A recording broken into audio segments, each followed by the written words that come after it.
Assalamualaikum warahmatullahi wabarakatuh. Perkenalkan nama saya Taules Zulfikar dengan NIM K0037. Saya berasal dari kelompok A3. Pada kesempatan kali ini saya akan menerangkan hasil laporan praktikum anatomi blok 1.3. Langsung saja, lapisan abdomen anterolateral. Nah, lapisan abdomen anterolateral itu dari 7 fascia. Yang pertama adalah kulit, yang kedua adalah fascia superficialis, yang terdiri dari fascia kampat dan fascia scarpa. Fascia kampat sendiri terdiri dari jaringan lemak, sedangkan fascia scarpa terdiri dari jaringan membranosa. Yang ketiga adalah fascia profunda. Untuk fascia profunda sendiri adalah fascia yang uh, membatasi antara muskuli etapenyalosis. Terdiri dari 3 pars, pars superficialis, pars intermediate, sama pars profunda. Yang keempat adalah muskuli etapenyalosis yang terdiri dari 5 muskulus. 5 muskulus tersebut dipisahkan menjadi 2 kategori. Yang pertama adalah um, flat muscle atau horizontal muscle. Yang kedua adalah vertical muscle. Untuk horizontal muscle atau flat muscle terdiri 3, yaitu musculus obliquus externus abdominis, musculus obliquus internus abdominis, musculus transversus abdominis. Sedangkan untuk vertical muscle terdiri dari 2 musculus, yang pertama musculus rectus abdominis dan musculus pyramidalis abdominis. Selanjutnya adalah fascia transversalis, yang keenam ada fascia extraperitonealis, dan yang terakhir adalah peritoneum parietal. Berikut ada ilustrasinya. Yang pertama yang paling samping luar adalah lapisan kulit. Ini. Yang kedua adalah fascia superficialis yang terdiri dari fascia kamper. Fascia kamper terdiri dari jaringan lemak, sedangkan fascia scarpa terdiri dari jaringan membranosa. Yang selanjutnya ada ini uh, fascia profunda. Fascia profunda ini membatasi antara 3 flat muscle, yaitu maka dari itu terdiri dari 3 pars, yaitu yang pertama pars superficialis, pars intermediate, dan yang paling bawah pars profunda. Yang selanjutnya adalah muskuli etapenyorosis. Muskuli etapenyorosis sendiri terdiri dari 3 muskulus, yaitu yang pertama muskulus obliquus externus abdominis. Ini bentuknya seperti huruf V atau inferomedial. Yang kedua musculus obliquus internus abdominis, itu bentuknya seperti huruf A, superomedial. Cuman yang paling bawah ada musculus transversus abdominalis, itu bentuknya transvers atau horizontal. Selanjutnya itu ada vertical muscle yang terdiri dari musculus abdominis dan musculus pyramidalis abdominis. Untuk musculus pyramidalis abdominis dari potongan dari potongan subara tidak akan terlihat karena posisinya ada di bawah. Sedangkan untuk musculus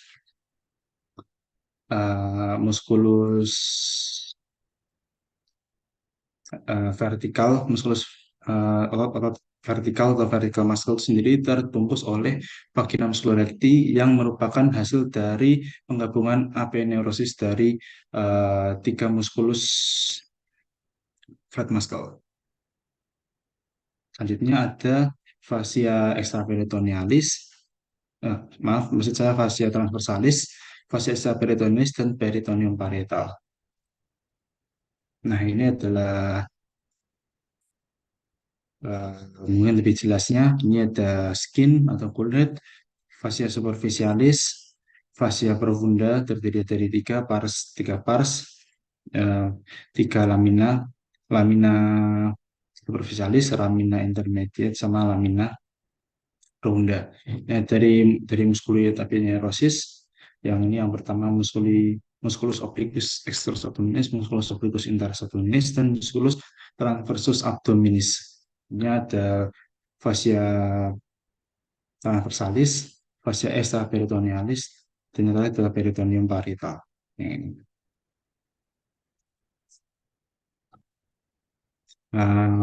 Jadi ada lapisan abdomen posterior, kurang lebih lapisan abdomen posterior dengan uh, Anterior itu sama, hanya perbedaannya pada lapisan notoin posterior itu eh, tidak ada fascia profunda sama fascia transversalisnya. Jadi dari kulit fascia superficial langsung loncat ke musculus, musculus ada eh, fascia transversalis langsung loncat ke fascia extraperitonealis, cairnya ke peritoneum parietal. Hmm. Untuk sistem otot yang ada, di anterior ada musculus rectus abdominis, musculus obliquus externus abdominis, musculus obliquus internus abdominis, musculus transversus abdominis, dan juga musculus pyramidalis. Dan di posterior ada musculus latalis lumborum, musculus psoas major, musculus psoas minor, dan musculus iliopsoas. Nah, tadi seperti yang sudah saya terangkan sebelumnya, musculus obliquus externus abdominis, musculus obliquus internus abdominis, dan musculus transversus abdominis merupakan um, horizontal muscle atau flat muscle, sedangkan musculus rectus abdominis dan musculus pyramidalis merupakan vertical muscle. Ini untuk lebih jelasnya, ini ada musculus obliquus externus abdominis bentuknya seperti ruve atau inferomedial. Itu terdapat pada lapisan paling luar dari otot-otot flat muscle atau horizontal muscle. Sedangkan di lapisan uh, bawahnya ada musculus obliquus interus abdominis yang berbentuk huruf A atau superomedial. Merupakan lapisan kedua dari flat muscle, sedangkan lapisan ke bawahnya adalah musculus transversus abdominis yang uh, bentuknya seperti horizontal, yang arahnya ke arah horizontal, transversus. Untuk vertikal muscle sendiri itu ada dua. Yang pertama musculus rectus abdominis, ini dipisah oleh intersectiones tendinae. Yang paling bawah ada musculus pyramidalis. Ini untuk posteriornya ada musculus psoas major, musculus quadratus lumborum, musculus transversus, musculus latissimus dorsi, dan musculator spinae. Selanjutnya adalah rectum proprium. Rectum proprium sebelumnya untuk rektum sendiri dibagi menjadi dua. Yang pertama adalah rektum proprium, itu dari bagian atas ini, dan yang bagian bawah adalah kanalis analis. Nah, rektum proprium dengan kanalis analis ini dipisahkan oleh linea anorectalis.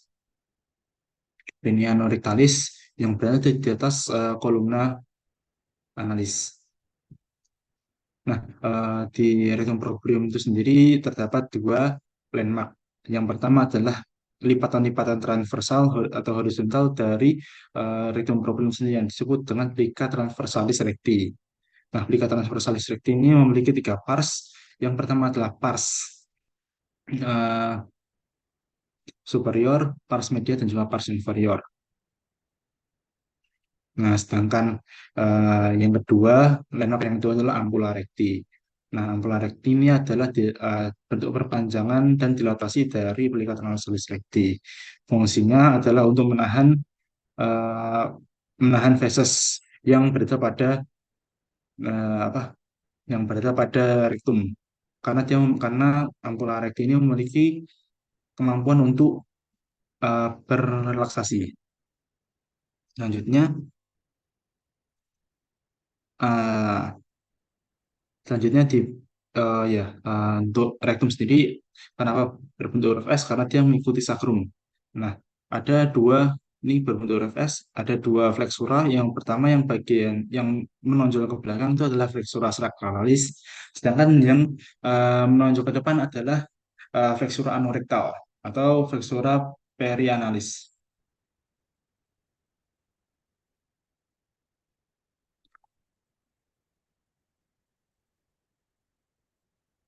Nah, selanjutnya adalah analis-analis.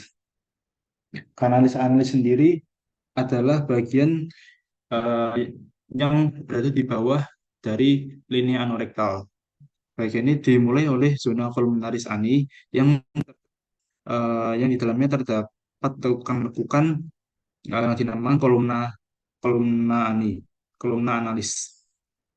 Nah, zona volumentaris ani ini dipisahkan oleh apa linea pectinata. Linea pectinata ini memisahkan antara zona columnaris dengan pec, pectinia pectinianalis, pecten analis. Nah, pecten analis di bawah pecten analis ini terdapat suatu garis yang bernama linea anokutania yang memisahkan antara pecten analis dengan zona kutanea ani. Nah, linea pektinnya ini juga bisa digunakan untuk membedakan dua macam hemoroid.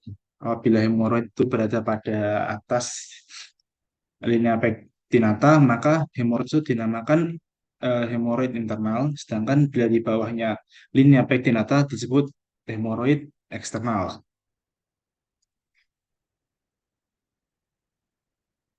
Selanjutnya adalah muskulikanalis analis. Muskulikanalis analis itu terdapat empat muskulus sphincter ani. Yang pertama adalah muskulus sphincter ani externus. Maaf, mungkin yang pertama adalah muskulus sphincter ani internus. Ini merupakan otot polos yang berada pada lapis paling media. Untuk menghafalnya, sebenarnya seperti ini kita bisa bagi menjadi tiga lapisan. Lapisan pertama, lapisan kedua, dan lapisan ketiga. Untuk lapisan pertama ini adalah lapisan yang paling dalam itu adalah muskulus sphincter ani internus yang merupakan otot polos. Sedangkan lapisan kedua adalah muskulus corrugator ani. Nih, ini adalah muskulus corrugator ani yang merupakan otot polos juga. Nah, di bawah muskulus corrugator ini terdapat eh, musculus externus, musculus sphincter ani externus yang merupakan otot skelet. Yang di bawah ini merupakan pars musculus sphincter, ani externus pars subcutánea. Yang di atasnya ini adalah pars profunda, yang yang ini adalah pars superficial. Maaf, maksudnya yang saya adalah musculus sphincter ani externus pars superficialis, dan yang atasnya adalah musculus sphincter ani pars profunda. Sedangkan di atasnya lagi itu terdapat muskulus puborektal yang merupakan bagian dari muskulus levator ani. Maka dari itu merupakan masuk ke dalam kelompok otot skelet. Yang selanjutnya adalah vaskularisasi dari rektum. Rektum sendiri merupakan organ hingga yang akan mendapatkan vaskularisasi yang bersumber pada arteri mesenterika inferior. Nah, arteri mesenterika inferior ini memanjang menjadi uh, memanjang atau mempunyai percabangan menjadi tiga. Yang pertama adalah arteri colica sinistra, arteri uh, sigmoidea, dan juga arteri rectalis anterioris. Nah, untuk rektum ini mendapatkan vaskularisasi utama dari arteri rectalis inferiores. Namun, eh, tidak hanya arteri rectalis superiores, dapat dua arteri lainnya, yaitu arteri rectalis media dan juga arteri rectalis sub, inferior. Nah, untuk arteri rectalis media itu sendiri nanti merupakan perpanjangan dari eh, arteri iliaca interna. Nah, arteri iliaca interna akan menuju ke arteri iliaca communis, dan arteri iliaca communis akan menuju ke aorta abdominalis. Jadi jadi dari awalnya itu adalah dari aorta pars abdominalis. Nah, aorta pars abdominalis menurun menjadi arteri iliaca communis menjadi arteri iliaca interna, dan arteri iliaca interna menjadi arteri rectalis media. Misalkan arteri rectalis inferior itu sama asalnya berdasar dan bersumber ke aorta pars abdominalis. Jadi tapi lintasannya lebih panjang karena melalui arteri pudenda interna. Jadi dari aorta pars abdominalis bercabang menjadi arteri ilia communis, arteri communis menjadi arteri iliaca interna masuk ke arteri pudenda interna masuk ke arteri rectalis inferior. ini adalah vena. Vena tidak jauh berbeda dengan apa? Dengan arterinya, di mana vaskularisasi utamanya adalah di vena rectalis superiores yang bersumber dari vena mesenterica inferior. Sedangkan vena cava untuk vena rectalis media dan juga vena rectalis inferior itu akan bermuara pada vena cava inferior. Oh ya, vena mesenterica inferior nanti akan bermuara akan menuju ke vena lienalis, dan vena lienalis akan bermuara kepada vena porta hepatica. Nah, untuk yang media dan juga vena rectalis media dan juga inferior itu lintasannya dimulai dari vena cava inferior, vena cava communis, ven, vena cava inferior, vena iliaca communis, vena iliaca interna, langsung ke vena iliaca media. Untuk yang vena rectalis inferior kan sama kayak tadi melalui vena pudenda interna. Jadi untuk yang inferiornya vena cava inferior bercabang menjadi vena iliaca communis, vena iliaca interna, langsung lanjut ke vena pudenda interna, dan berakhir pada vena rectalis inferior. Untuk nervinya itu sendiri, karena rektum merupakan bagian dari viscera hingga, maka untuk untuk nerve untuk simpatisnya itu sendiri menggunakan nervus eh, maaf, untuk parasimpatisnya tidak menggunakan nervus vagus lagi, tapi menggunakan nervus splenici pelvicis. Sedangkan untuk simpatisnya menggunakan nervus splenolumbalis.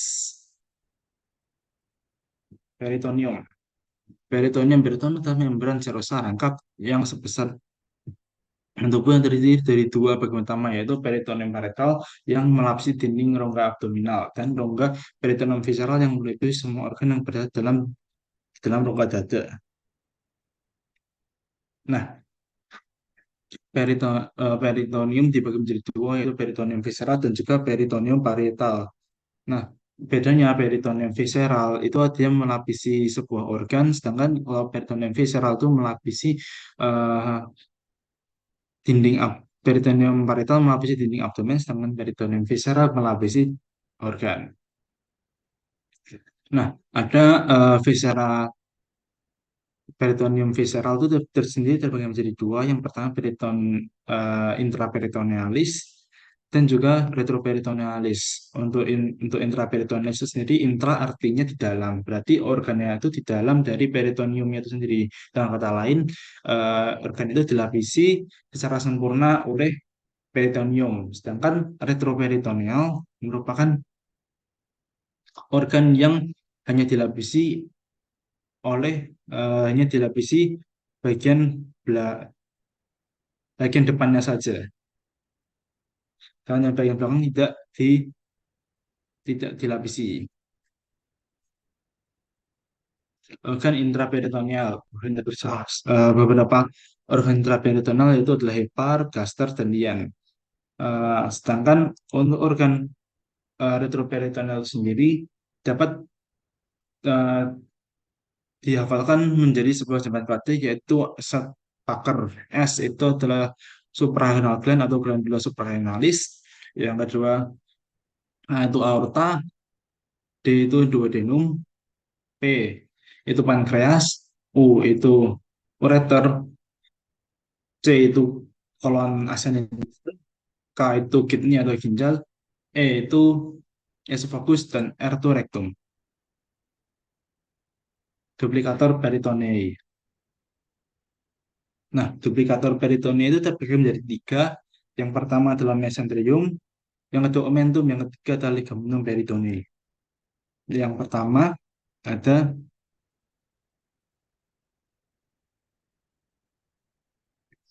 mesenterium. Mesenterium sendiri itu adalah eh, mesenterium sendiri itu berfungsi untuk meletakkan viscera intraperitoneal ke dalam dinding abdomen posterior. Contohnya, yang pertama adalah kolon kolon, kolon disebut dengan mesokolon. Yang kedua intestinum tenu itu melekatkan antara jejunum dan ileum. Itu disebut dengan mesenterium. Yang ketiga appendix itu disebut dengan mesoappendix. Omentum maius. Nah, omentum maius itu terbentuk seperti tirai yang berisi ligamen-ligamen yang menghubungkan apa antara organ-organ visceral. Nah, organ-organ visceral dari ligamentum dari omentum maius itu terdiri dari empat. Yang pertama, ligamentum gastrolinalis atau gastrosplenica. Yang kedua, ligamentum gastrocolica. Yang ketiga, ligamentum gastroprenica. Yang keempat adalah splenorenal. Ligamentum splenorenal. Sedangkan untuk omentum minus, oh ya, sedangkan untuk omentum minus sendiri melekat pada curvatura gastrica minor dan terdiri dari dua ligamentum. Yang pertama adalah ligamentum hepatoduodenal dan gastrohepatika. Nih, omentum ada gambaran dari omentum minus, sedangkan ini yang besar yang bentuk tirai di dekat dinding abdomen anterior adalah omentum maius. Apa itu greater sac dan lesser sac dan foramen Winslowi. Greater sac atau cavum peritonei mayor merupakan eh, menempati sebagian besar ruang di kavitas peritonealis, dimulai dari superior pada diafragma dan berkelanjutan di inferior sampai ke dalam kavitas pelvis. Sac ini dimasuki ketika peritoneum parietal telah ditembus. Dan untuk laser sac atau cavum peritonei minor bursa omentalis ada subdivisi yang lebih kecil dari cavitas peritonealis di posterior dari gaster dan hepar yang dan berhubungan dengan glitter sac melalui suatu lubang atau foramen omentalis dari cloacum. Sedangkan foramen epiplegia winslowi adalah suatu lubang yang menghubungkan antara kahum peritoneum mayor dan juga minor.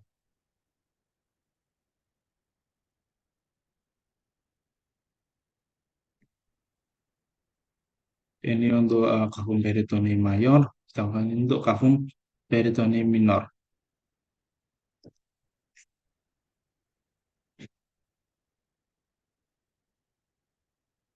Ini bursa omentalis, saccus maius, dan foramen omentalis.